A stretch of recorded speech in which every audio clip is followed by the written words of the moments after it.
এই রাষ্ট্রের মালিক জনগণ, তারাই করবে নির্বাচন।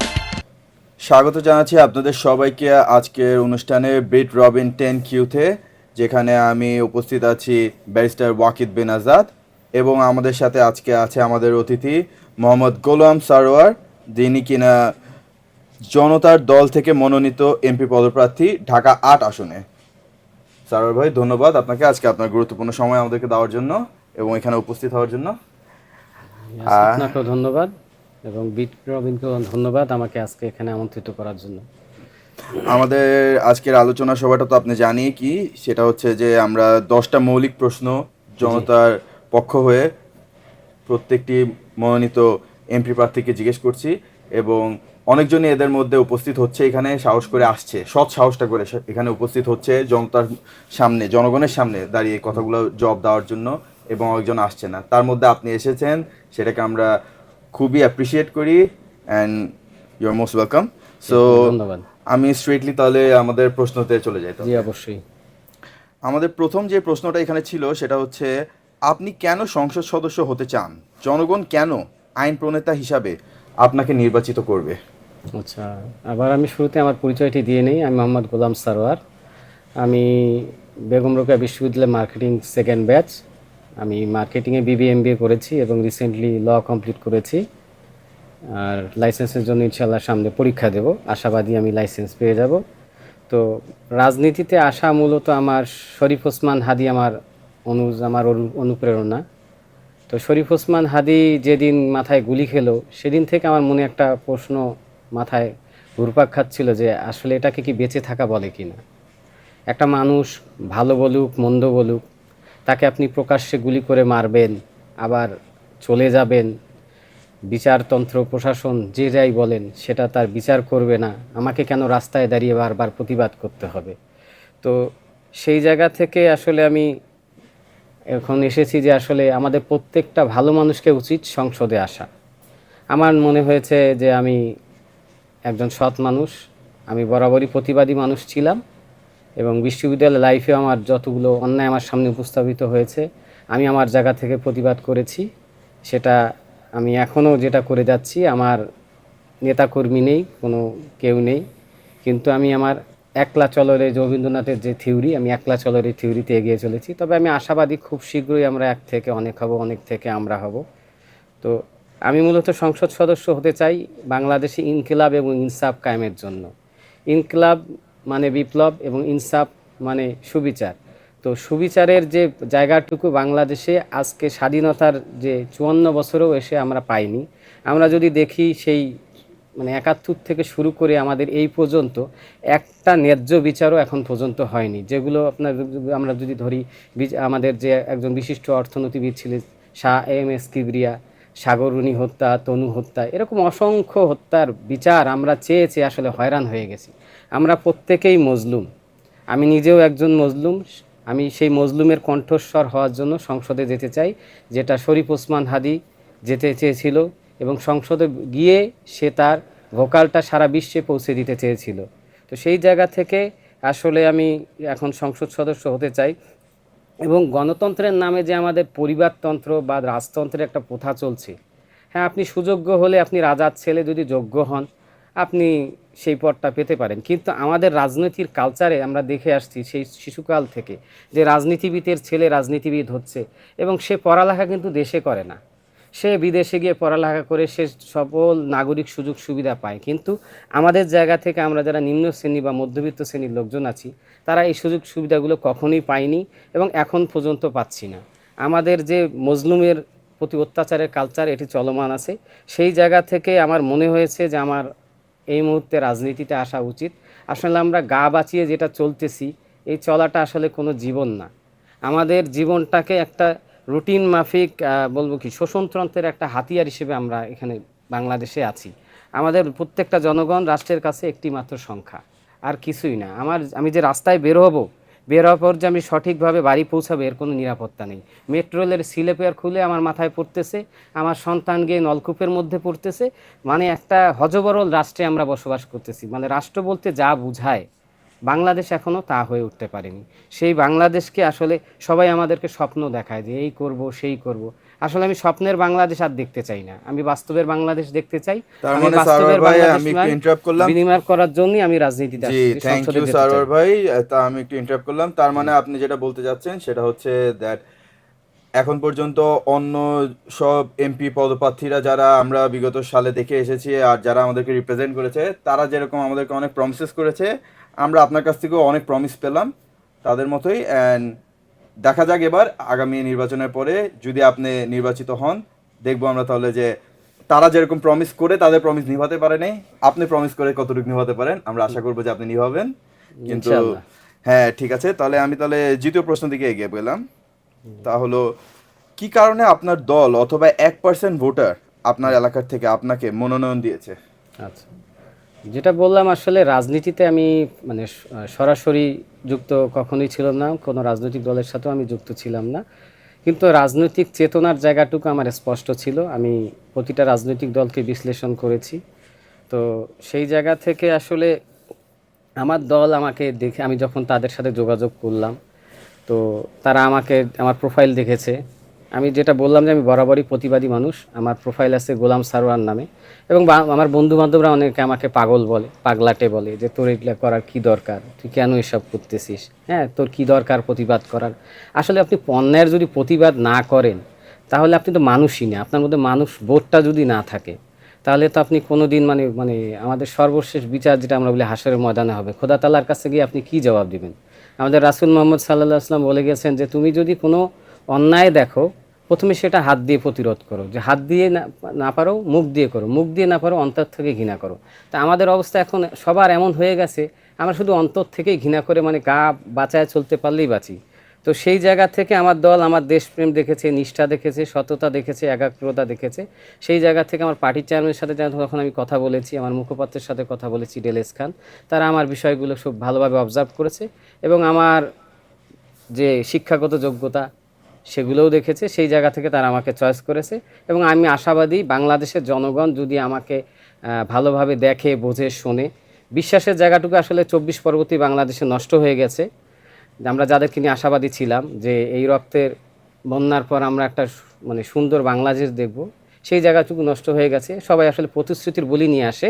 তো সেই জায়গা থেকে আমি বলি না, আপনারা আমাকে একটাবার সুযোগ দিলে আমি আশাবাদী। আমি আপনাদের বললাম যে আমি স্বপ্নের বাংলাদেশ দেখতে রাজি না, আমি বাস্তবের বাংলাদেশ গড়ার পথে কাজ করবো ইনশাল্লাহ। শুভকামনা রইলো আপনার এই সৎ উদ্যোগের জন্য।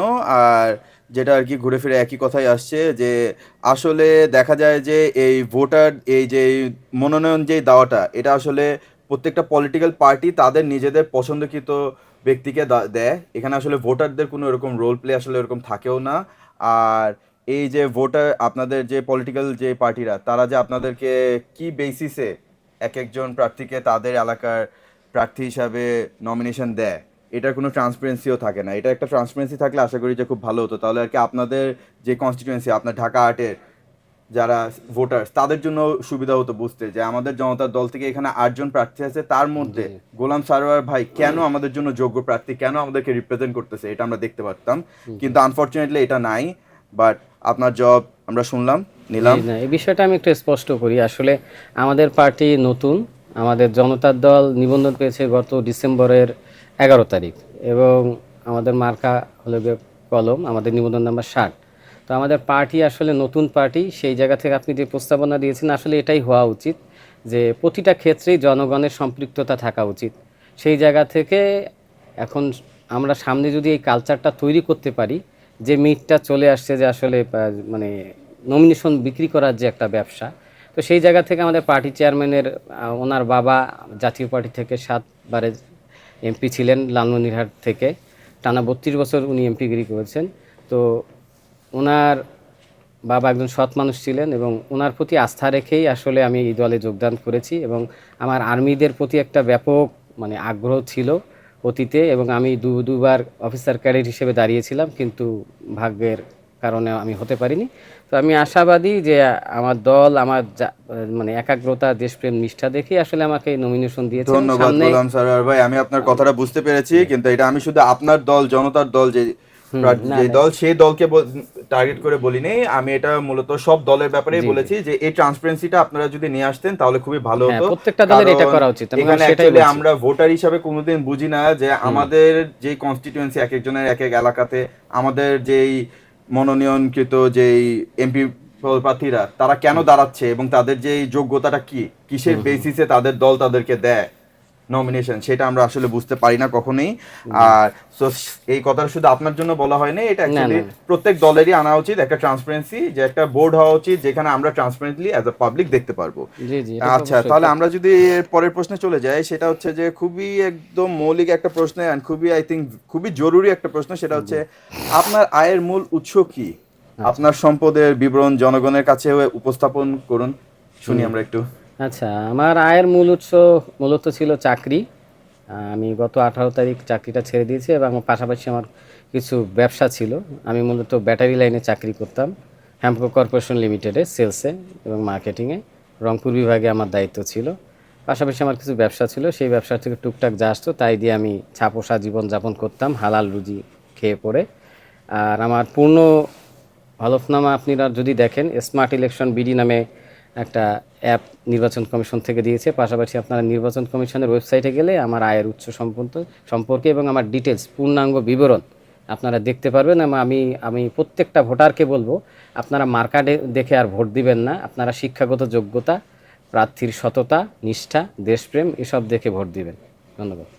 ধন্যবাদ। আমরা তাহলে এর পরের প্রশ্নের জন্য চলে যাই, সেটা হচ্ছে সততা, দেশপ্রেম, কথা কাজের সামঞ্জস্য ও আইন প্রণয়নে আপনার দক্ষতার কোনো নমুনা আছে কি? আপনার এখন পর্যন্ত কি কোনো এরকম কোনো নমুনা আছে আপনার কাছে? আচ্ছা, যেহেতু এটা আমার প্রথম নির্বাচন, তো সেই জায়গা থেকে আসলে আমি এখনো তো কোনো সংসদে যেতে পারিনি।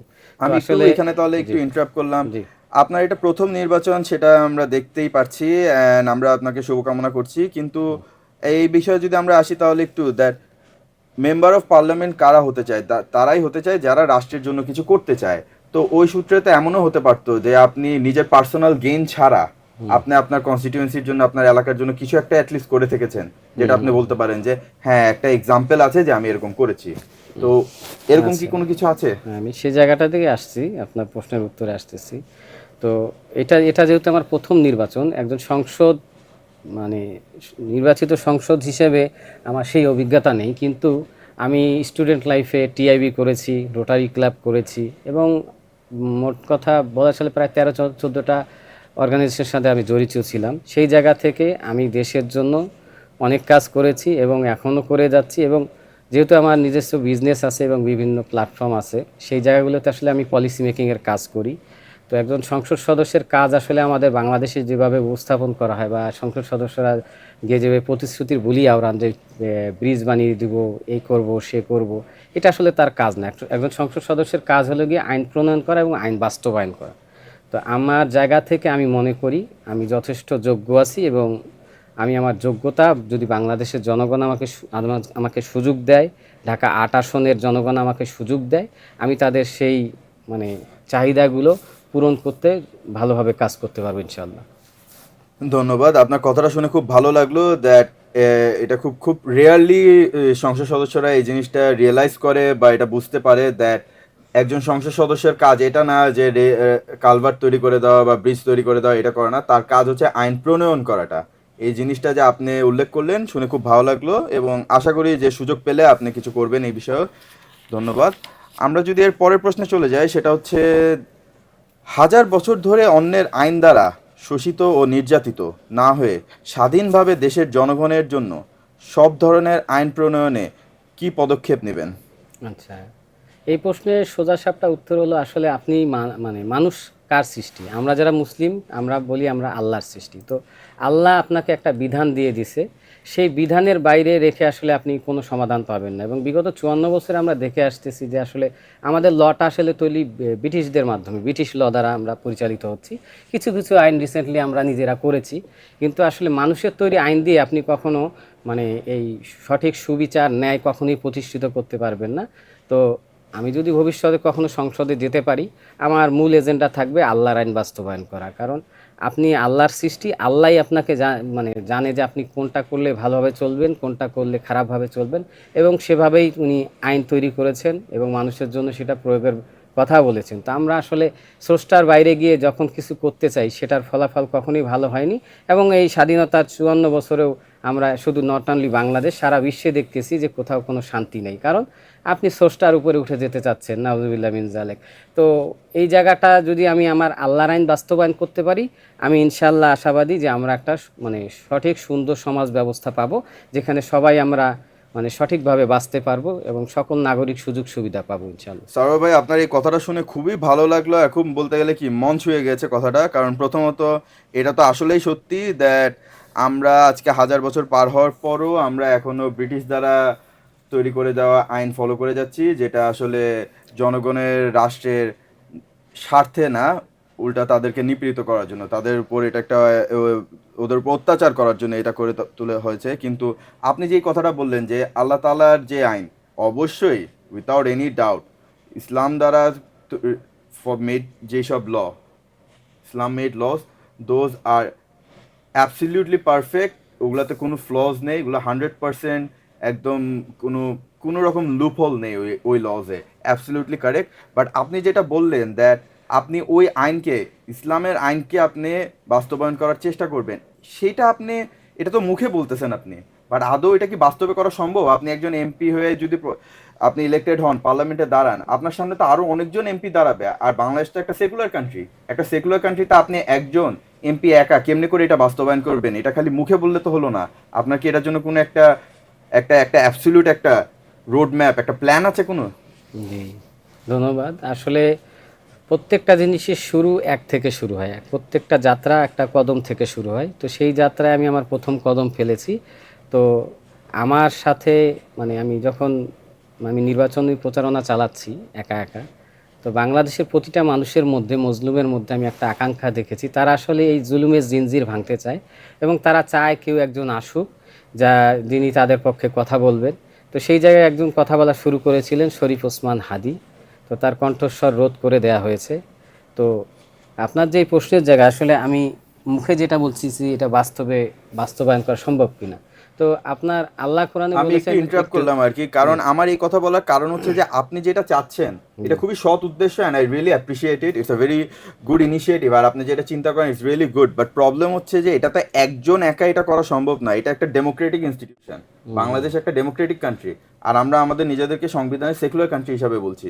তাহলে এখানে ইসলামিক আইন আপনি একা বাস্তবায়ন করার যে স্বপ্ন বা চিন্তাটা করছেন, এটা কি খালি আপনি বলার জন্য মুখেই বলছেন, নাকি বাস্তবে আদৌ করা সম্ভব, এটা করতে পারবেন, এটা কি পসিবল? জি, সেই জায়গাটা দিয়ে যাচ্ছি। আসলে ধরেন বাংলাদেশে আমরা তো বলি, আমরা কেউ বলি 90% মুসলমানের দেশ, কেউ বলে 92, কেউ বলে 95।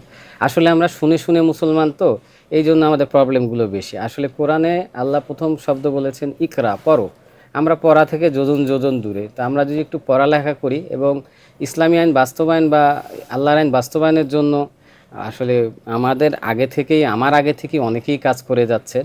তো আমি আশাবাদী তারা আমার সাথে যোগ দেবেন এবং আমি তাদেরকে সাথে নিয়ে ইনশাআল্লাহ এই কার্যক্রমটা সম্পাদন করতে পারবো। আর মূল বিষয় হলো যে আসলে আপনার সর্বোপরি সহযোগিতা লাগবে মহান আল্লাহ। আপনার নিয়ত আপনি করেছেন, কিন্তু বাস্তবায়ন করতে পারবেন কিনা এটা আল্লাহই আপনাকে রাস্তা দেখিয়ে দিবে, আল্লাহই সহযোগী পাঠাবে এবং আল্লাহর মাধ্যমেই, সহযোগিতার মাধ্যমে আপনি এটা করতে পারবেন। কিন্তু আপনার মনের নিয়তটা নেক কিনা এটা আপনাকে দেখতে হবে। এবং আপনি যেটা বলতেছেন আসলে সেকুলার রাষ্ট্র, আসলে সেকুলার যখন আপনি বলতেছেন, আপনি আবার বলতেছেন 95 মুসলমানের দেশ, তাহলে আসলে কোনটা ঠিক? আপনাকে যে কোনো একটা পথে হাঁটতে হবে। এই যে ধরেন বাংলাদেশে আমাদের এতগুলো দল, কি দরকার? কোনো দরকার আছে? আপনি একটা ডানপন্থী দল করেন, একটা বামপন্থী দল করেন, দুটো দল থাকুক, এক পক্ষ আল্লাহর আইন চাবে, এক পক্ষ আল্লাহর আইন চাবে না, যে তাদের মতাদর্শের ভিত্তিতেই সংসদে আপনার একটা সংসদ গঠিত হোক। এইভাবেই দেশটা আগানো উচিত। যেমন আমি আমার অবজারভেশনে মনে করি যে এই মুহূর্তে আসলে আমাদের 24 পরবর্তী বাংলাদেশে যেটা হওয়া উচিত ছিল, যে আসলে আমরা আগে বলেছিলাম কি আমাদের যে এজেন্ডাগুলো, যে আগে বিচার তারপর সংসদ নির্বাচন, এরকম একটা কথা বলেছিলাম। সেই জায়গা থেকে বাংলাদেশের যে সবচেয়ে বড় দলগুলো, তাদের উচিত ছিল একটা জাতীয় সরকার গঠন করা। এই মুহূর্তে যে আমি নির্বাচনে এসেছি, আসার পর আমি দেখতে পাচ্ছি যে আসলে নির্বাচন একটা হযবরল সিস্টেমের মাধ্যমে চলতেছে। এটাকে আসলে নির্বাচন বলা চলে না। কারণ ঢাকা 8 আসনের দিকে যদি আপনি খেয়াল করেন, আপনি খেয়াল করলে দেখতে পারেন যে সারা বাংলাদেশ মিডিয়াতেও যদি আপনি দেখেন, ফেসবুক, ইনস্টাগ্রাম, ইউটিউব, প্রত্যেকটি জায়গায় মনে হচ্ছে সারা বাংলাদেশে কোথাও নির্বাচন হচ্ছে না, শুধু ঢাকা ৮ আসনই হচ্ছে এবং প্রার্থী মাত্র ২ জন। এবং এই কথাটাই আমি বিগত ২ দিন আগে নির্বাচন কমিশনে বলে এসেছি যে আমাদের শুধু প্রার্থীদেরই যে একক দায়িত্ব যে আমি নিজেকে রিপ্রেজেন্ট করবো জাতির সামনে, বিষয়টা কিন্তু এরকম না। বিষয়টা এরকম হওয়া উচিত ছিল, নির্বাচন কমিশন যেহেতু এই প্ল্যাটফর্মটা তৈরি করেছে, ধরেন বিপিএল যে একটা খেলার আয়োজন করে, তখন তারা কি করে, কোন দল কত খেলোয়াড় কিভাবে কি করতেছে প্রত্যেকের পরিচিতি কিন্তু তুলে ধরতেছে, কিন্তু নির্বাচন কমিশন আমি একটু তার জায়গা ইন্টারাপ্ট থেকে করলাম, তার মানে কি আপনি এটা বলতে চাচ্ছেন দ্যাট নির্বাচন কমিশন তার দায়িত্ব ঠিক মতন পালন করছে না? হ্যাঁ, অবশ্যই তারা তাদের দায়িত্ব ঠিকভাবে পালন করছে না, এটা আমি এক বাক্যে বলবো। এবং তাদের অনেকের মধ্যে আমি একটা কষ্ট দেখতে পেয়েছি যে ১৭ বছর নির্বাচন করা লাগেনি, তো নির্বাচন করা লাগবে, এটা একটা কষ্ট। নির্বাচন করে কেন সংসদ প্রার্থী নির্বাচন করতে হবে, এটা তাদের মধ্যে একটা, অনেকের মধ্যে একটা কষ্ট, মানে সবার মধ্যে বলতেছি না, কিছু কিছু মানে অধিকাংশের মধ্যে আমি পেয়েছি যে নির্বাচন কেন করা লাগতেছে, নির্বাচন ছাড়াই তো সরকার নির্বাচিত হয়েছে বিগত ১৭ বছর ধরে। তো এই যে ব্যবস্থাটা, আপনি যে একটা দায়িত্ব দিলেন, একটা প্রতিষ্ঠান গড়লেন, সেই প্রতিষ্ঠানের কি কি রোডম্যাপ থাকা উচিত একটা নির্বাচন নিয়ে। যেমন আমি একজন নতুন প্রার্থী, আমি আমার আসনে ভোটার মোট ২,৭৫,০০০ সামথিং। তো এই ২,৭৫,০০০ ভোটারের কাছাকাছি তো আমি ভাই ১৮-১৯ দিনে পৌঁছাতে পারবো না। Is it possible? আপনার কাছে কি মনে হয়? না, পসিবল পসিবল না। না। তো এই দায়িত্বটা কাকে নিতে হবে? প্রত্যেকটা প্রার্থীর, আপনি চিন্তা করেন যে এই এই নির্বাচনে ৪৫ জন ঋণ খেলাপি, যাদের কাছে মেবি ২২,০০০ কি ৭,০০০ কোটি টাকা পাওয়া যাবে। তা আপনি ঘুরে ফিরে তো সেই চোরদের নিয়ে আসতেছেন। মোট যে সংসদীয় আসন তার 15% এই ৪৫ জন। তো আমি আপনার একটু যেখানে ইন্টারাপ্ট করলাম, বাট অল্প সময়ের মধ্যে কিন্তু আমরা অনেক ইয়াং নিউ জেনারেশনের এমপি পদপ্রার্থীদেরকে দেখছি। যেমন আমি যদি এক্সাম্পল দিই, ডক্টর তাসনিম জারা, তার সাথে অনেক ভলেন্টিয়ার্সরা নিজের ইচ্ছায় এগিয়ে আসতেছে এবং তার সাথে ভলেন্টারিলি কাজ করছে। তো এটা কি আপনার কি একদিক দিয়ে মনে হচ্ছে না যে এটা আপনার ব্যর্থতা, যে আপনি আপনার এলাকার ভিতরে আপনি আপনার প্রচারটা আপনার ঠিক মতন পরিচালনা করতে পারছেন না? কারণ আমি এটা এই জায়গায় আপনার সাথে আমি একমত দ্যাট ইলেকশন কমিশন যেটা আপনি বলছেন যে তাদের দায়িত্ব নিভাতে তারা ব্যর্থ হচ্ছে, ঠিক আছে। এখানেও আমার একটা প্রশ্ন, সেটা হচ্ছে, আমার দুটো প্রশ্ন আসতেছে এখানে একসাথে। সেটা হচ্ছে নির্বাচন কমিশন যে তাদের দায়িত্ব নিভাতে ব্যর্থ হচ্ছে, এই বিষয়ে কি আপনি কোনো পদক্ষেপ নিয়েছেন? আপনি কি কোনো নোটিশ লিখেছেন, আপনি কোনো অ্যাপ্লিকেশন দিয়েছেন নির্বাচন কমিশনকে, অথবা আপনার সোশ্যাল মিডিয়ার মাধ্যমে, অথবা আপনার জনগণের সাথে কানেক্ট করে এই বিষয়ে কি আপনি কোনো ইনিশিয়েটিভ নিয়েছেন? আর আরেকটি হলো যে অন্য যারা নতুন নতুন প্রার্থী যারা আসছে এবার আপনার মতন ফ্রেশ ক্যান্ডিডেট, তারা তো I guess with the people তারা কানেক্ট করে তাদের সাথে অনেকজনই ভলেন্টারিলি ইনভলভ হয়েছে কাজ করতে। সো এটাকে আপনার কি মনে হচ্ছে না যে এখানে আপনার তরফ থেকে কোথাও কোনো ল্যাকিংস হয়েছে এরকম কিছু? আচ্ছা, আমার তরফ থেকে যেটা ল্যাকিংস আপনি বলতে পারেন, আসলে আমি যেহেতু মানে অনেকে কাছে মনে হচ্ছে আমি হঠাৎ করে উদয় হয়েছি, বাস্তবে বিষয়টা এরকমই যে আসলে হঠাৎ করে আমি হাজির হয়েছি। তো সেই জায়গা থেকে আপনি যাদের কথা বললেন, তাসনিম জারা বা হাসনাত আবদুল্লাহ, নাহিদ, আসলে ২৪-এর বিপ্লবে তারা সরাসরি ফ্রন্টলাইনে ছিল এবং তাদের একটা ফেস ভ্যালু আছে। না, আমি হাসনাত আব্দুল্লাহ অথবা নাহিদ ইসলামের নাম না, নিলে না, আমি জাস্ট ডক্টর আমি তাসনিম জারার এক্সাম্পলটা আমি একটু শেষ করে দিই। আমি জাস্ট ডক্টর তাসনিম জারার এক্সাম্পলটা দিয়েছি বিকজ আমি রিসেন্টলি দেখছি যে উনি খুব ভালোভাবে এগিয়ে যাচ্ছে এবং তার সাথে ভলেন্টারিলি ইয়াং জেনারেশনরা এসে কানেক্ট করছে, তার সাথে কাজ করার জন্য আগ্রহ প্রকাশ করছে, তাই আমি জাস্ট তার নামটাই নিয়েছি। আমি এছাড়া অন্য কারো নাম কিন্তু নেই। আমি নামগুলো নিলাম আর কি, তারা তো আসলে মানে ফেলে দেওয়ার ব্যক্তি না। হাসনাত আব্দুল্লাহ, নাহিদ এই ২৪-এর আন্দোলনে তারা ফ্রন্টলাইনে থেকে কাজ করেছে, আমরা ব্যাকফুটে থেকে কাজ করেছি। তো তাসনিম যারা যে বিষয়টা, তাদের একটা ফ্রেশ ভ্যালু আছে, তাদের একটা ব্র্যান্ড ভ্যালু আছে। তা আমি হঠাৎ করে এসে তো আসলে মানে যারা আপনি বলেন ভলেন্টিয়ারি সার্ভিস যারা আমাকে দিবে, তারা আমাকে কেন দিবে? তারা তো আমাকে চেনে না, জানে না। এবং মিডিয়ার যে বিষয়টা আপনাকে আমি একটু আগে বললাম যে সারা বাংলাদেশে কোথাও নির্বাচন হচ্ছে না, শুধুমাত্র ঢাকা ৮ আসনে হচ্ছে এবং প্রার্থী মাত্র ২ জন। তো মিডিয়ার যে এই আচরণটুকু, এটা আমাকে ব্যথিত করতেছে যে আসলে সব প্রার্থীর গ্রহণযোগ্যতা বা মানে তুলে ধরার জন্য মিডিয়ার সহযোগিতা অবশ্যই লাগবে। কারণ এখন যে টেকনোলজির যুগে বলা হচ্ছে যে আগামীতে যে বিশ্বযুদ্ধ যদি হয়, সেটা হবে আপনার টেকনোলজি দিয়ে, কামান দিয়ে নেয়, বোমা দিয়েও নেয়। আর নির্বাচন কমিশনের যে বিষয়টা আমি তুলে ধরেছি, আসলে আপনার বাবা আপনাকে স্কুলে শুধু ভর্তি করে দিল আর খোঁজ খবর নিল না, তাহলে তার হলো না। আপনি ঠিকভাবে পড়ালেখা করতেছেন কি না, এটা আপনার বাবাকে তো মাকে তো প্রতিদিন দেখতে হবে, তাই না? তাই নির্বাচন কমিশন সেই কাজটা আসলে সঠিকভাবে করতেছে না। আর আরেকটা কি প্রশ্ন করেছিলেন, আমি ওটা ভুলে গেছি, আর রিপিট করলে ভালো হয়। ও আচ্ছা, আমি আরেকটা বিষয় আমি আপনাকে বলি এই মুহূর্তে, যে তাসনিম যারা যে কাজটা করেছে তার ফেস ভ্যালু ব্র্যান্ড ভ্যালুর জায়গাতে আমি বলি, আমি একটা মানে এক্সপেরিমেন্ট চালিয়েছে বলা যায়। আমার যতটুকু ছিল তা দিয়ে আমি আসলে এই পর্যন্ত এসেছি। তো যখন আমি আমি একটু ইন্টারাপ্ট করলাম, মানে আবার আমার দুটো প্রশ্নেরই আপনি জবাব দিয়েছিলেন, কোনোটা মিস হয় নাই। তার পাশাপাশি আরেকটা আসছে হচ্ছে যে ঘুরে ফিরে তাহলে আপনার ফেস ভ্যালু নাই এই কথাটাও তো অ্যাকচুয়ালি কারেক্ট না, বিকজ আপনি নিজেই শুরুতে আমাকে বললেন দ্যাট আপনি আপনার পাস্টে আপনি অনেক রকম রাজনৈতিক বিশ্লেষণের সাথে জড়িত ছিলেন। ডেফিনেটলি আপনি তো পাবলিকের সাথে কানেক্টেড ছিলেন, আপনি নিউ জেনারেশন ইয়াং জেনারেশনের সাথে কানেক্টেড ছিলেন। হ্যাঁ, তো এই জায়গা থেকে আপনি পিছিয়ে কেন গেলেন? দেখেন, আমরা তো ভার্সিটি লাইফ শেষ করেছি যে 2015 সালে। তো আমার যাদের সাথে আমি ইন্টার কানেক্টেড ছিলাম তারা এখন বিভিন্ন জবে আছে, তারাও এখন ম্যাচুরিটি লেভেলে চলে আসছে। তো বর্তমান জেনজি জেনারেশন যেটা আছে, যারা ফিল্ড লেভেলে ওয়ার্ক করতেছে তাসনিম জারার সাথে, তো তারা তো আমাকে চেনে না। এখন আমার যারা সাথে কাজ করেছেন তারা আমার শুভাকাঙ্ক্ষী আছেন, তারা আমাকে পরামর্শ দিচ্ছেন, বিভিন্নভাবে সহযোগিতা করছেন, কিন্তু ফিল্ড লেভেলে এসে কাজ করার মতো, যেহেতু আমি ঢাকা ছেড়েছি 2008 সালে। আমি ঢাকাতেই জন্ম, আমার হাজারীবাগে। আমি ঢাকাতেই জন্ম, আমার ঢাকাতেই বেড়ে ওঠা। আমার কলেজ উত্তরা টাউন কলেজ। তো আমাদের এখান থেকে যখন আমি বিশ্ববিদ্যালয়ে চান্স পেলাম, বেগম রোকেয়া বিশ্ববিদ্যালয়ে, সেই থেকে আসলে আমি রংপুরেই আছি, রংপুরেই বসবাস করতেছি, আমার ফ্যামিলিও রংপুরে থাকে। তো আসলে রংপুরে আমি থাকার মূল কারণটা হলো ঢাকার এই যানজট দূষণ আসলে আমার পছন্দ না। তো আমার আসলে ঢাকা ব্যাক করার কোনো ইচ্ছা ছিল না, কিন্তু সেই জায়গা থেকে আপনি একটু সুযোগ দিলে আমি বলি, সেই জায়গা থেকে আসলে আমি শরীফ ওসমান হাদির যে অসমাপ্ত বিপ্লব, সেটা শেষ করার ব্রত নিয়ে আসলে ঢাকাতে আমি কাম ব্যাক আমি করেছি। বুঝতে পেরেছি তো শরীফ ওসমান হাদির আর সাথে যে ঘটনা ঘটেছে সেটা আপনাকে খুব বাজেভাবে একদম আক্রান্ত হয়েছেন, এটার পরেই আপনি একটি ডিসিশন নিয়েছেন যে আপনি এই এমপি পদপ্রার্থী হিসাবে দাঁড়াবেন এবং জনগণের জন্য কিছু করার চেষ্টা করবেন, এই সৎ উদ্দেশ্যে এগিয়ে এসেছেন। আমি একটা ছোট প্রশ্ন করতে চাই, সেটা হচ্ছে যে আপনি ঢাকার বাইরে কতদিন ধরে আছেন আপনি ঢাকা থেকে? আমি 2008 সাল থেকেই রংপুরে। মানে আপনি 2008 সাল থেকে আপনি রংপুরে আছেন, আজকে আপনি 2008 এত বছর পর আপনি এসেছেন, আর এখন আসছেন আপনি ঢাকা আর্টকে প্রেজেন্ট করার জন্য, রাইট? ঢাকা আর্ট আসলে প্রেজেন্ট করার বিষয় না, ঢাকা আর্ট হলো আমার জন্য একটা প্ল্যাটফর্ম। আমি শুধু ঢাকা আর্টকে চেঞ্জ করার জন্য আসিনি, আমি সারা বাংলাদেশকে চেঞ্জ করার জন্য আসছি, এবং সারা এটা আপনি বাংলাদেশ। কেমনে করে করবেন? আপনি তো দাঁড়াচ্ছেন ঢাকা আর্টের জন্য, পুরো বাংলাদেশকে আপনি কেমনে করে প্রেজেন্ট করবেন? আপনাকে তো আপনি হচ্ছেন যে এমপি হয়ে দাঁড়াবেন হচ্ছে যে আপনি যখন আপনি পার্লামেন্টে দাঁড়াচ্ছেন আপনি দাঁড়াবেন হচ্ছে যে ঢাকা আর্টের সিটিজেনদের, তাদের ঢাকা আর্টের ভোটারদের রিপ্রেজেন্টেটিভ হিসাবে আপনি পুরো বাংলাদেশকে বদলাবেন। এটার পরিকল্পনাটা কি একটু? আসলে দেখেন, আপনি যদি কোনো একটা কিছু করতে চান তাহলে আপনাকে তো কোনো না কোনো জায়গা থেকে একটা জায়গায় দাঁড়াতে হবে। তো ঢাকা আর্ট বাংলাদেশের একটি গুরুত্বপূর্ণ জায়গা। এখানে সচিবালয়, এখানে পররাষ্ট্র মন্ত্রণালয়, এখানে বাংলাদেশ পুলিশের হেডকোয়ার্টার্স, সব কিছুই কিন্তু এখানে। তো সেই জায়গা থেকে ঢাকা আর্ট হলে বাংলাদেশের, আপনি বলতে পারেন ঢাকার রাজধানী হলো ঢাকা আর্ট।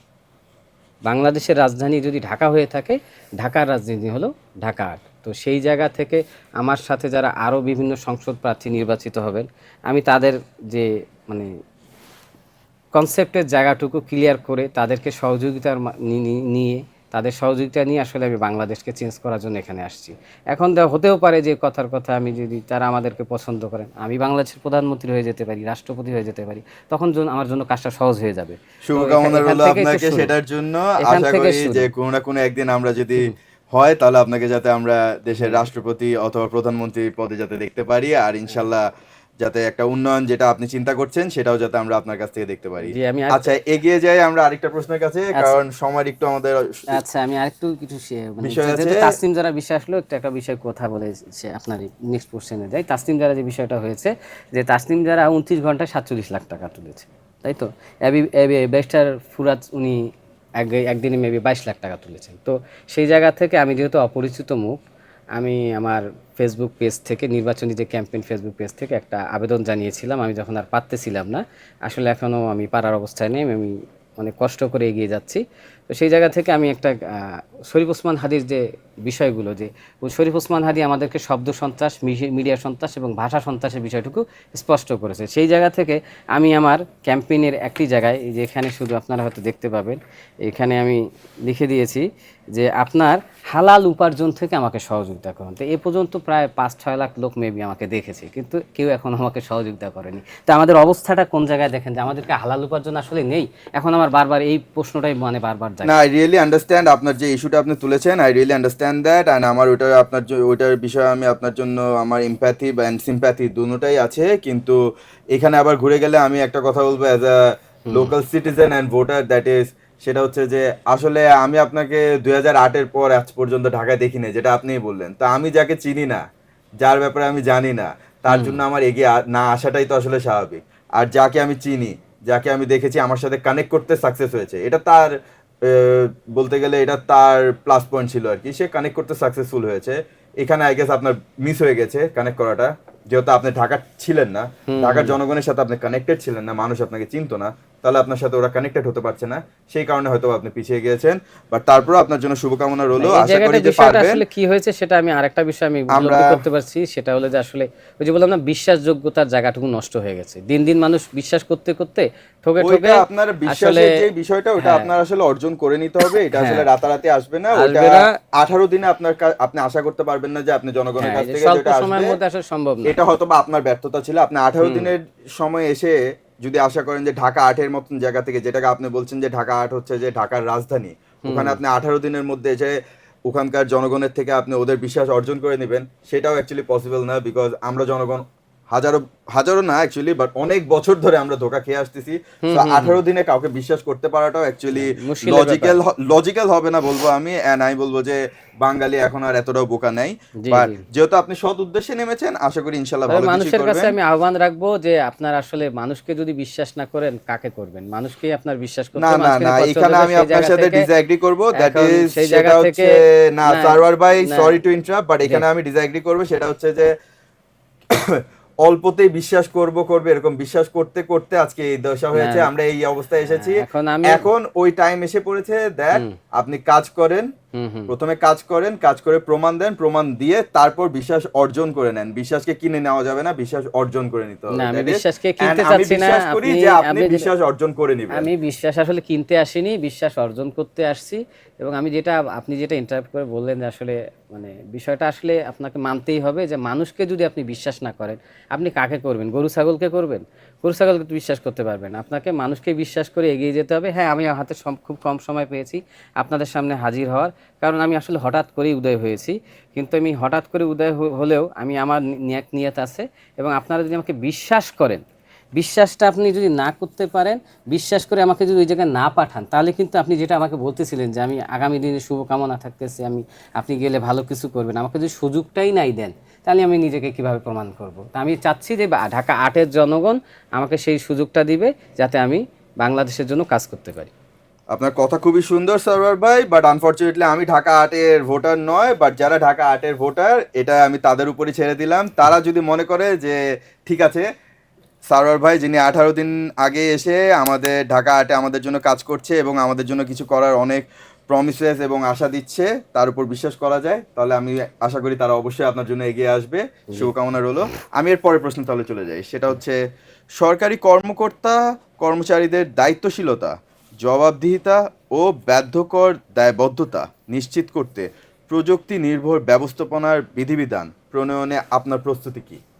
আচ্ছা, এটা মূল বিষয় হলো যে আপনারা যারা আসলে মানে আমরা যারা রুট লেভেলে আছি, যারা মানে নিম্ন শ্রেণী মধ্যবিত্ত শ্রেণীর লোকজন, তারা সরকারি অফিসে গেলে আমরা দেখতে পাই আসলে সরকারি অফিসের যে এক একজন মানে কর্মকর্তা কর্মচারী আমলা বলেন, তাদের যে আচার আচরণ, তাদের আসলে মানে মানে টোটাল ম্যানারিজমের ট্রেনিং দরকার। মানে তাদেরকে দেখলে মনে হয় জমিদারের মানে শেষ বংশের লোক কিংবা সেই জমিদার, এরকম একটা ব্যাপার। আমি নিজের জায়গা থেকে অভিজ্ঞতা থেকেই বলতেছি। তো আমার জীবনে আমি প্রথম ঘুষ দিয়েছি হলো গিয়া তিতাসের কাছে গিয়ে, এবং সেটা রমজান মাসে রোজা রাখা অবস্থা, এবং আমার মনটা সেদিন ভেঙে গিয়েছিল যে আমি রোজা রেখে ঘুষ দিলাম, আমার রোজাটাও তো শেষ, এখন আল্লাহর কাছে আমি ওটা ছেড়ে দিয়েছিলাম যে আল্লাহ তুমি দেখো। তো বিষয়টা হলো যে আপনি একটা জাতিকে আমরা শুধুমাত্র শিক্ষা দিচ্ছি কিন্তু সুশিক্ষা দিচ্ছি না। তা আপনার প্রথমে জাতির মধ্যে সুশিক্ষা ঢুকাতে হবে। সততা না ঢুকালে আপনি আসলে কোনো কিছুই অর্জন করতে পারবেন না। আর যেটা বললেন যে তাদের জবাবদিহিতার জায়গা যদি আপনি নিশ্চিত করতে চান, তাহলে আপনাকে কঠোর আইন করতে হবে এবং সেটা বাস্তবে প্রয়োগ করতে হবে, এবং 100% ডিজিটালাইজেশন করতে হবে। এখানে সিগনেচারের কোনো জায়গা রাখা যাবে না। এই সিগনেচার আর মানে সুযোগ রাখার কারণেই তারা আসলে ফাইলে আটকায় রাখে। আপনি 100% ডিজিটালাইজেশনে চলে যান, গেটওয়ে ইউজ করেন।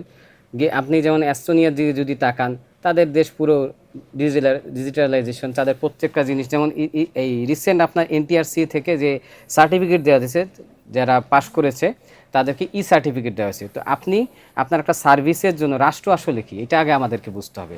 রাষ্ট্র আসলে একটি প্রতিষ্ঠান, আপনি তাকে ট্যাক্স দিবেন, সে আপনাকে সার্ভিস দিবে। আর আমাদের ক্ষেত্রে রাষ্ট্র হয়ে গেছে একটা জুলুমের হাতিয়ার, শোষণের ব্যবস্থা।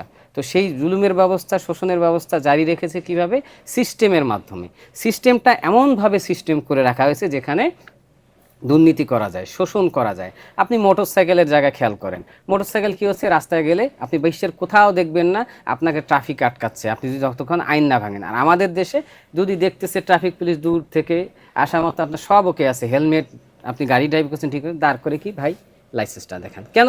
আমি তো আইন ভাঙিনি, আমাকে কেন লাইসেন্স দেখাতে হবে? এই যে লাইসেন্স দেখার মাধ্যমে যে কালচারগুলো, এটা আপনি লাইসেন্স গাড়িটা যখন আপনি শোরুমে বিক্রি করতেছেন তখনই দিয়ে দেন, তাহলে তো এই সুযোগটা সে পাচ্ছে না। সারোয়ার ভাই, আমি আপনি যে কথাগুলো বললেন এই প্রশ্নের জবাবে, আমি এই সাথে আপনার সাথে অ্যাবসলিউটলি আমি একদম একমত আছি আপনার সাথে। অ্যান্ড আমি এটা বলবো যে আপনি প্রবলেমসগুলো আইডেন্টিফাই খুব সুন্দর করে করেছেন।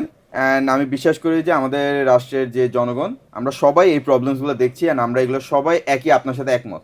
আমরা এটা আইডেন্টিফাই করছি দ্যাট আমাদের যে গভর্নমেন্ট সিস্টেম, পাবলিক অথরিটিসরা, পাবলিক বডিসগুলো, এরা they don't have the accountability, তাদের কোনো দায়বদ্ধতা নেই। তো এইটা হচ্ছে প্রবলেম, সেটা আমরা দেখতেই পাচ্ছি। আর সেম কথাগুলো আপনিও আমাদেরকে বললেন যে এই প্রবলেমসগুলো আছে, অ্যান্ড ডিজিটালাইজেশন করাটা দরকার, টেকনোলজি ড্রিভেন সিস্টেমে যাওয়ার দরকার, প্রয়োজন। কিন্তু এটা যাওয়ার জন্য আপনার পদক্ষেপটা কি? আপনার কি কোনো প্ল্যান আছে, কোনো রোড ম্যাপ, কোনো একটা থিঙ্কিং, কোনো একটা চিন্তাধারা কিছু আছে এই বিষয়ে? আপনি কি কিছু চিন্তা করেছেন এই বিষয়ে, কি করবেন? বা আপনি আগামীতে যদি আপনি আসেন ক্ষমতায়, তাহলে আপনি আসার পরে আপনার কি চিন্তাধারা? আচ্ছা, আমি তো ধরেন আমি স্টুডেন্ট হলাম মার্কেটিংয়ের, আমি তো টেকনোলজিক্যাল ব্যাকগ্রাউন্ডের স্টুডেন্ট নেই, তবে আমি জানি কাকে দিয়ে কাজটা করাতে হবে। টেকনোলজিক্যাল ব্যাকগ্রাউন্ডে যে লোকগুলো আছে আমার দেশে বিদেশে, এবং যারা এই জিনিসটা অলরেডি বাস্তবায়ন করেছে, তাদের কাছে যেমন আমি খিচুড়ি রান্নার জন্য বিদেশে যেতে, মানে সরকারি কর্মকর্তারা যাচ্ছে, তো সেই জায়গা থেকে আমি খিচুড়ি রান্নার জন্য না গিয়ে এই যে তারা ডিজিটালাইজেশন যেইটা করেছে, তারা সেটা কিভাবে করেছে এই বিষয়টাকে যারা বাস্তবায়ন করেছে তাদের কাছাকাছি গিয়ে, তাদেরকে ডেকে নিয়ে, তাদের সাথে মিটিং করে, তাদের অবজারভেশন নিয়ে যে আমার দেশে এটা কিভাবে বাস্তবায়ন করা যায়, কারণ আমার দেশের মানুষের কালচার এরকম, নেচার এরকম, চরিত্র এরকম, তাদের কাছে কিভাবে এই জিনিসটা ইমপ্লিমেন্ট করা যায়, এই সামগ্রিক বিষয়গুলো তাদের সাথে আলোচনা করে আমরা ফ্রুটফুল একটা রেজাল্ট নিয়ে আসতে পারবো। কারণ আমি বারবার বলতেছি যে আমি আসলে জানি আমি কি, মানে কাকে দিয়ে কাজটা করাতে হবে। যেহেতু আমি মার্কেটিংয়ের স্টুডেন্ট, আমি রুট লেভেলে কাজ করেছি, মানুষের আমি মনোভাব বুঝি, মানুষের সাথে মিশেছি।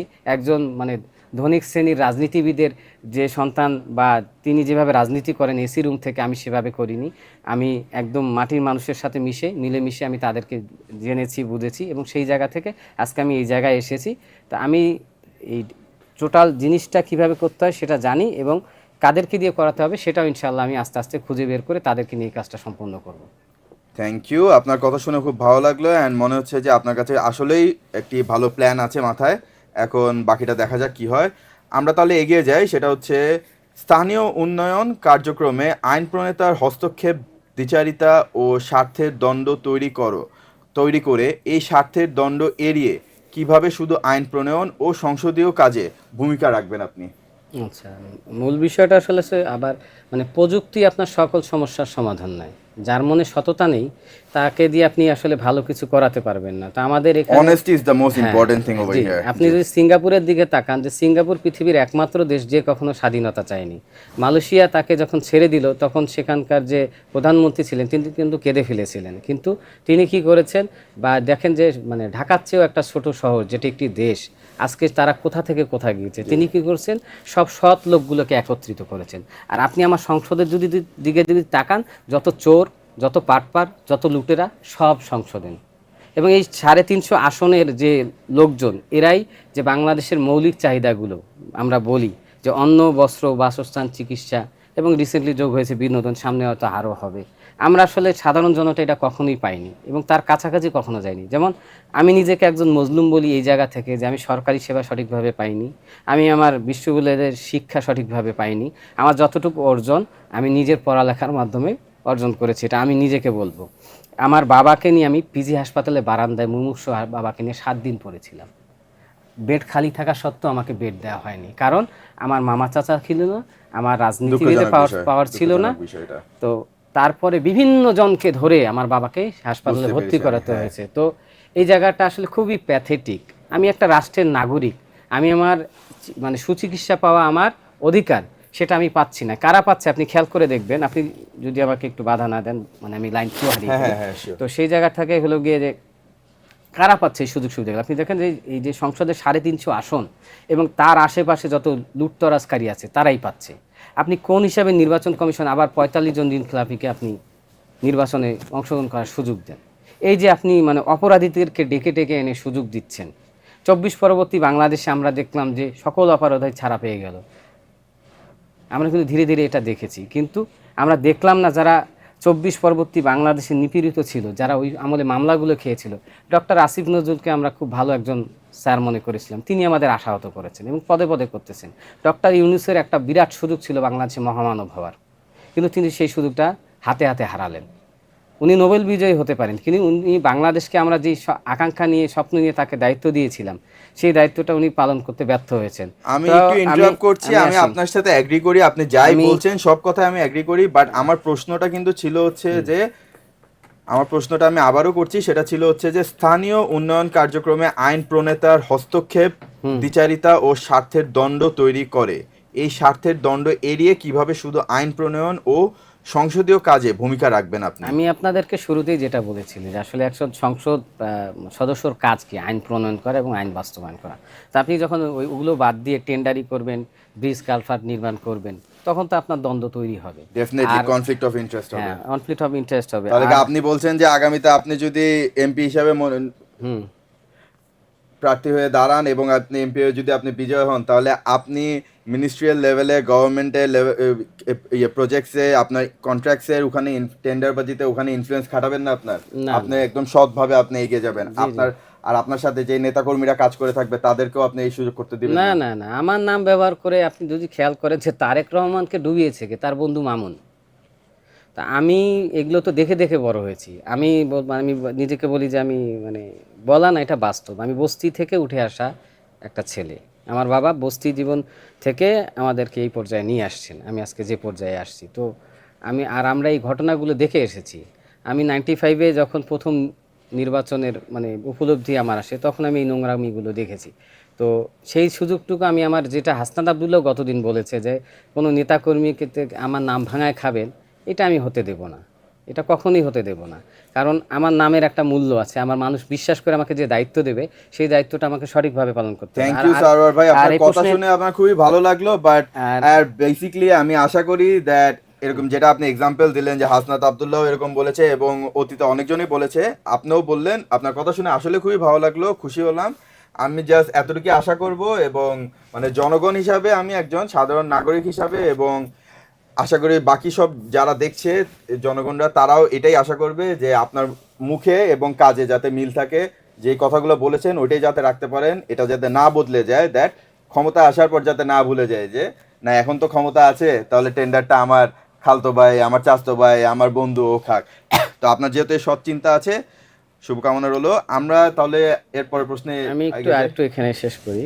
মানে বিষয়টা হলো আসলে মানে এই শব্দটা আমার অপছন্দনীয়, যে আসলে আমি ক্ষমতায় যাচ্ছি না, দায়িত্বে যাচ্ছি। আপনারা এই শব্দটাই চেঞ্জ করে ফেলেন। আপনারা আমাদের মানে আমি দেশের জনগণ হলো গণতান্ত্রিক সিস্টেমে, দেশের জনগণ আমরা বলি যে সকল ক্ষমতার উৎস। তো জনগণই হলো গিয়ে এখানে অধিকর্তা, আমরা দাস কর্মকর্তা। আপনি যখন আমাকে বলেন যে আমি ক্ষমতা পাইছি, আপনি আমাকে ক্ষমতা দিচ্ছেন, তো ক্ষমতা যে পায় তার মাথা ঠিক থাকে না। আর আমরা এটাই দেখে আসতেছি দ্যাট যখনই কেউ তাদেরকে এই দায়িত্বটা, এমপি পদে দায়িত্বটা দেওয়া হয়, দায়িত্বটাকে তারা ক্ষমতা হিসাবে ব্যবহার করে সাধারণ জনগণের উপর তারা তাদের হুকুম, তাদের অত্যাচার চালিয়ে আসছে, আর আমরা এটা দেখে আসতেছি। তো আপনারা নতুন জেনারেশনরা এসেছেন, আমরা আশা করি যে আপনারা অ্যাটলিস্ট চেঞ্জ করবেন, যা বলছেন আপনারা আপনাদের মুখে এবং কাজে যাতে মিল থাকে, এটাই আমরা আশা করি। যেটা বলবো আর কি বাংলাদেশের জনগণের উদ্দেশ্যে, যে আপনারা নেতার পিছনে সময় না দিয়ে নীতির পিছনে সময় দিন, তাহলে ইহকাল পরকাল দুই জায়গাতেই ভালো থাকবেন। আর এখানে যেটা আরেকটা জিনিস আমি অ্যাড করতে চাচ্ছি যে আসলে আমাদের প্রত্যেকের মধ্যে যদি সততা জিনিসটা না ঢোকানো হয় তাহলে এই সমস্যার সমাধান কোশমিন কালেও হবে না। একটা কথা আছে যেটা সৈয়দ মুস্তফা আলী যথাসম্ভব বলেছিলেন যে যার আল্লাহ আকাশে থাকে সে হইতে সাবধান। তো আল্লাহ যদি আপনার মনে না থাকে, মুনকার নকিরের চিন্তা যদি আপনার মাথায় না থাকে, আপনি পাপ কাজ করবেন। সো আপনি যে ধর্মেরই অনুসারী হন না কেন, আপনার ধর্মচর্চাটা নিয়মিত চালিয়ে যান। না হলে আসলে এই সমস্যার সমাধান কোনো দিনই হবে না। আমাদের মধ্যে আসলে সততা এবং সততা আনতে হবে। Thank you. আমি এর পরের প্রশ্নে তাহলে এগিয়ে যাই, সেটা হচ্ছে বিচার বিভাগ, প্রশাসন, সশস্ত্র বাহিনী, আইন শৃঙ্খলা বাহিনী, নির্বাচন কমিশন, দুর্নীতি দমন কমিশন সহ সাংবিধানিক ও রাষ্ট্রীয় প্রতিষ্ঠানগুলোকে স্বাধীন, স্বচ্ছ ও শক্তিশালী করতে আপনি কি পদক্ষেপ নেবেন? তুমি সংক্ষেপে যদি এটার ব্যাপারে কিছু বলতে পারতেন আপনি। আচ্ছা, এই বিষয়টা হলো যে আসলে যতগুলো বিভাগ উঠে এসেছে সবগুলো বিভাগের মূল আমি যেটা বললাম বা বলতেছিলাম যে আসলে আপনার সর্বোপরি আমাদের এখানে যে শিক্ষা আছে সেটাকে সুশিক্ষায় পরিণত করতে হবে। আমরা যে শিক্ষাটা নিতেছি সেটা শুধুমাত্র চাকরির জন্য, একটা চাকরির নেশার জন্য। আমরা কিন্তু মানে জাতি হিসেবে এখনও নিজেদেরকে ওই মন মানসিকতায় নিয়ে যেতে পারিনি যে আসলে আমার পড়ালেখাটা আমাকে নিজেকে বের করে নিয়ে আসার জন্য, আমার নিজের ভেতরের যে মানে কি বলে এটাকে আপনার যোগ্যতা, এই যোগ্যতাটাকে বের করে নিয়ে আসার জন্য, আমি আসলে কি করতে চাই, কি করতে পারি, সেই জায়গাটুকু স্পষ্ট করার জন্য শিক্ষার উদ্দেশ্য। কিন্তু আমরা শিক্ষাকে বানিয়ে ফেলেছি কি একটা মানে চাকরি নেয়ার মাধ্যম হিসাবে। তো এই জায়গা থেকে আমাদের বের হয়ে আসতে হবে। এবং এই যে মন্ত্রণালয়গুলো বা বিভাগগুলো বললেন, এনাদের সবার মধ্যে অবশ্যই সততা, মানে ন্যায়পরায়ণতা, পরিশ্রমের মানসিকতা, দেশপ্রেমে অবশ্যই উদ্বুদ্ধ করতে হবে। আপনি খেয়াল করে দেখবেন যে আমাদের প্রতিবেশী রাষ্ট্র ভারত, তাদের জনগণ কিন্তু দেশপ্রেমে উদ্বুদ্ধ।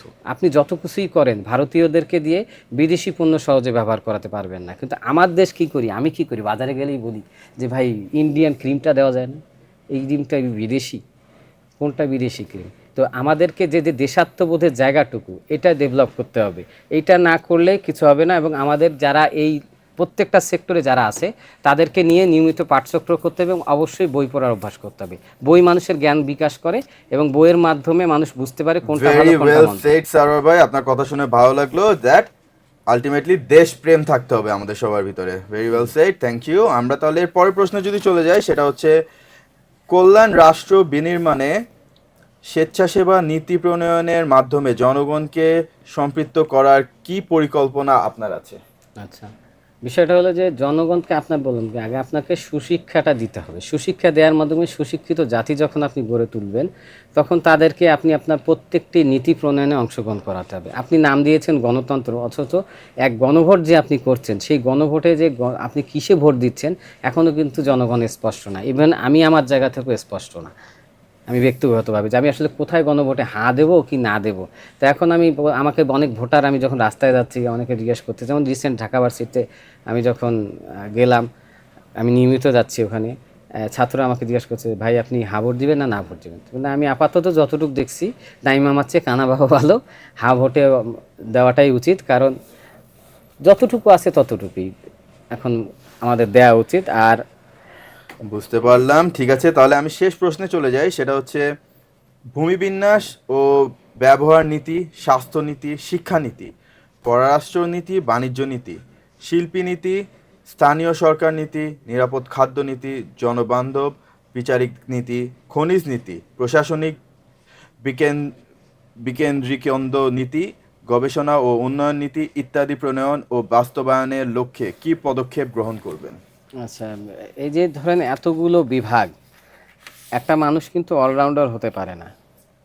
তো আমি যেটা এর আগেও একটু আগে আপনাকে বললাম যে আসলে আপনি যখন অ্যাজ এ পলিসি মেকার হিসেবে সংসদে যাবেন, আপনাকে দেখতে হবে, বুঝতে হবে, জানতে হবে যে আসলে এই কাজটা কে করতে পারে, who is perfect for this position. আপনি প্রত্যেকটা সেক্টরে ওই ব্যক্তিগুলোকে খুঁজে বের করবেন। যেমন আমি আমার বন্ধুরা বিভিন্ন কর্পোরেট জবে আছে, তাদের কাছ থেকে মানে একটা বিষয় অভিজ্ঞতা নিয়েছি যে আসলে যখন একটা কোম্পানি কোনো বাজারে প্রোডাক্ট ছাড়ে, ওই ব্যবসার অভিজ্ঞতাটা তো মালিক পক্ষের থাকে না। তখন তারা কি করে যে ওই সেক্টরে মাস্টার মাইন্ডকে তাকে খুঁজে বের করে তাকে দিয়ে ওই কাজটা করায়। তো প্রতিটা সেক্টরে আপনি এখানে যতগুলো বললেন, ভূমিবিন্যাস, ব্যবহার নীতি, স্বাস্থ্যনীতি, শিক্ষানীতি, তো প্রত্যেকটা সেক্টরে আপনার যে দক্ষ তাকে এনে বসিয়ে তার সাথে সলা পরামর্শ করে ওই কাজটা করতে হবে। যেমন তাসনিম যারা কিন্তু একজন ডাক্তার, তো সে ভালো করেই জানে যে বাংলাদেশের হেলথ সেক্টরে কোথায় কোথায় প্রবলেম হচ্ছে, সেই জায়গাগুলো কিন্তু সে সমাধান দিতে হবে। কিন্তু আমাদের ওই বর্তমান স্বাস্থ্য উপদেষ্টাও কি বাংলায় পড়া যদ্দূর সম্ভব। তো এই জায়গাগুলো আসলে আমাদের সংস্কার করতে হবে, এই জায়গাগুলো পরিবর্তন করতে হবে।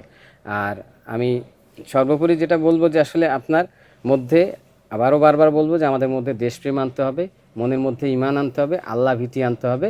এবং আমি বাংলাদেশের জনগণকে আহ্বান করব, আমি শাহবাগে মন্টু ভাইয়ের বইয়ের দোকানে ইনকিলাব ইনসাফ কায়েম কেন্দ্র খুলেছি, আপনারা ওখানে আসবেন। আমি থাকি বা না থাকি, চায়ের আড্ডায় বসবেন, বসে দেশ গঠনে কিভাবে কাজ করা যায় সেই কাজগুলো আমরা যাতে সম্মিলিত করতে পারি। আর আমার রাজনীতিতে আসার আরেকটা মূল কারণ আমি বলি যে শরীফ ওসমান হাদির একটা শব্দ আমার কানে সবসময় বাজে যে আমাকে যদি কেউ হত্যা করে আমার বিচারটা অন্তত করিয়েন। তো আজকে সে চলে গেছে, অনেক দিন হয়ে গেল, বিচারের আমরা বও দেখতে পারতেছি না। তো আপনারা যদি আমার পাশে থাকেন, ইনশাল্লাহ আমি বাংলাদেশবাসীকে বলবো, আমরা অনেক বলেছি উই ওয়ান্ট জাস্টিস, বা এই শব্দটা এখন চেঞ্জ করতে হবে, আমাদেরকে বলতে হবে we will justice, we will justice and we will justice. We will justice, we will justice. Thank you Golam Sarwar ভাই আপনার গুরুত্বপূর্ণ সময় দেওয়ার জন্য, এবং জনগণের পক্ষে ব্রিট রবিন 10Q দ্বারা তৈরি করা 10টি প্রশ্নের জবাব দেওয়ার জন্য। Thank you for the show today. Thank you for আপনাকে অনেক ধন্যবাদ। আসসালামু আলাইকুম। ইনকিলাব জিন্দাবাদ, ইনসাফ জিন্দাবাদ। Thank you.